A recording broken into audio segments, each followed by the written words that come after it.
Okay, so let's talk about one of the weirdest things in personal finance. It's that moment when you finally save up a good chunk of money, and instead of feeling safe, you actually start to feel more anxious. How does that even make sense? Oh, you know that feeling. It's 3 in the morning, you're just staring at the ceiling, and what's keeping you up? It's not some monster under the bed, it's your emergency fund. That money you busted your butt to save suddenly feels like this huge, fragile thing you have to protect. It is such a frustrating paradox, isn't it? You hit this goal, this number you thought would be your ticket to peace of mind, and all it does is unlock a new level of anxiety. So, really, what is going on inside our head? Well, this whole phenomenon, let's call it the $5,000 anxiety paradox. It's usually that first big milestone people aim for, the one you think is going to fix everything. But a lot of the time, it just backfires. And this right here, this is the core of the trap. 5 grand it's a weird amount. It's significant enough that you feel like you should be secure, but deep down, you know it's not really enough to handle a major crisis. So you're stuck in this mental no man's land and your brain just refuses to chill out. And what makes this all so much worse is a little quirk of the human brain called loss aversion. Basically, scientists have found that the pain of losing something feels about twice as strong as the pleasure of gaining it.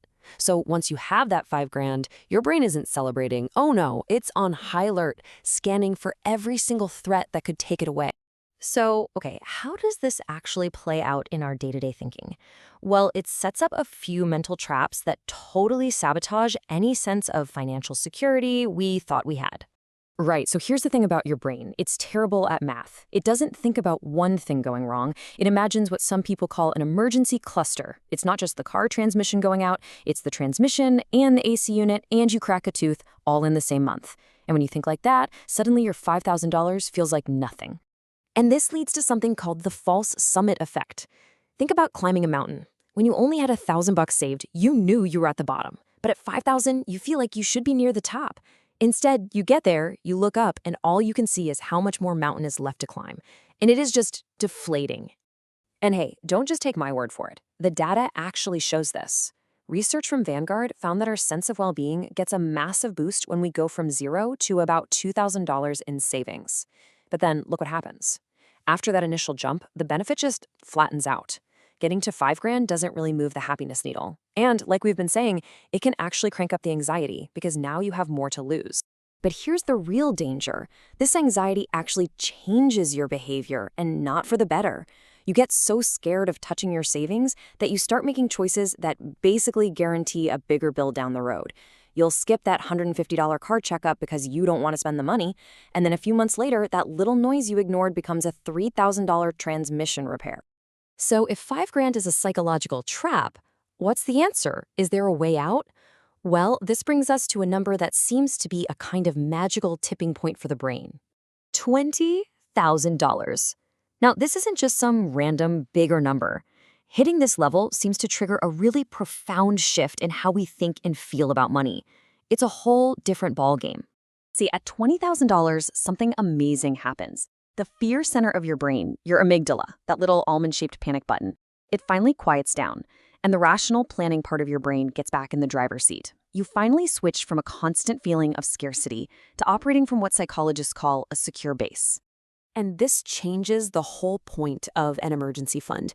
It's not just about surviving a disaster anymore. It's about literally buying yourself a better, smarter brain. This is the real payoff. What you're buying with that $20,000 is protection from your own panicked, short-sighted brain.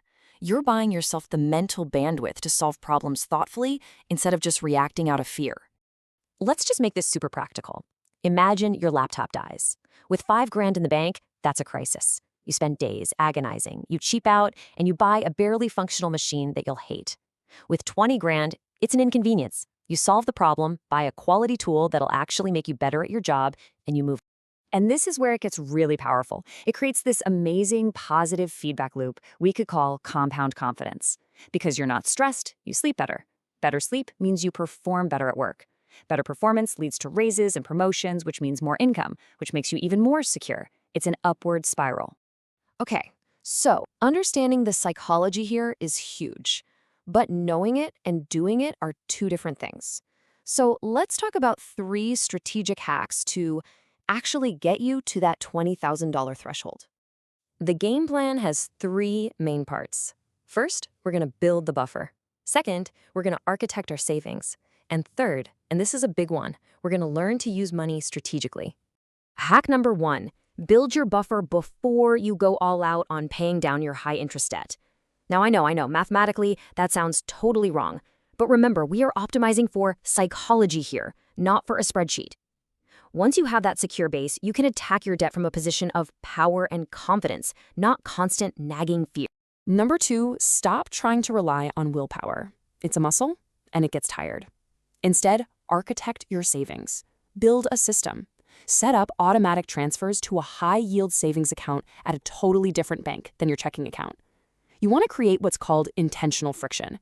Make it just a little bit of a pain to get to that money so you don't dip into it for a late-night pizza.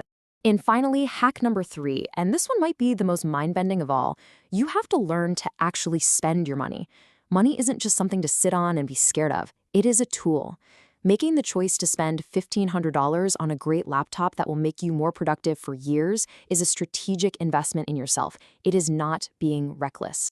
So I want to leave you with this question. Take a hard look at how you're saving. Are you just stacking up dollars for the sake of it?